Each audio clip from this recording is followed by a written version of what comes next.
Morning everyone, আর তার সঙ্গে happy Sunday. আজ ভিডিও শুরুতেই তোমাদেরকে আমি জানলা দিয়ে বাইরের দিকটা দেখাচ্ছি।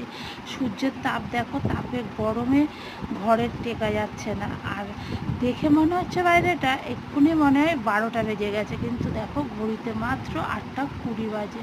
বলো তো এমন গরম হলে ভালো লাগে? যাই হোক, এই গরম থেকে বাঁচার জন্য কিছুটা রিল্যাক্স তো পাবো, তাই তাড়াতাড়ি আজকে কিন্তু রান্না বসিয়ে দিয়েছি। চলো রান্নাঘরের দিকে যাই।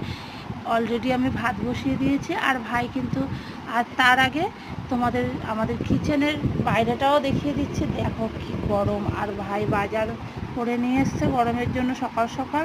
আর চলো ভাই কি বাজার করেছে তোমাদেরকে দেখিয়ে দিই। এমনিতেও অনেক কিছু বাজার করেছে, সেগুলো তো সব দেখানো সম্ভব না, বাট কী এনেছে এই প্লাস্টিকে সেটা দেখাই অন্তত তোমাদেরকে একবার। দেখো, আজকে আমাদের গরম হোক আর ঠান্ডা হোক, আমাদের কিন্তু মটন বা চিকেন সানডেতে লাগবেই। আজ মাটন এনেছে। ঠিক আছে, তোমরা ভিডিওটা দেখো। ভাই লাঞ্চ ভিডিও শেয়ার করার সময় ভাই মটন রান্না করবে, তোমাদের সঙ্গে অবশ্যই শেয়ার করবো। ভালো লাগে লাইক শেয়ার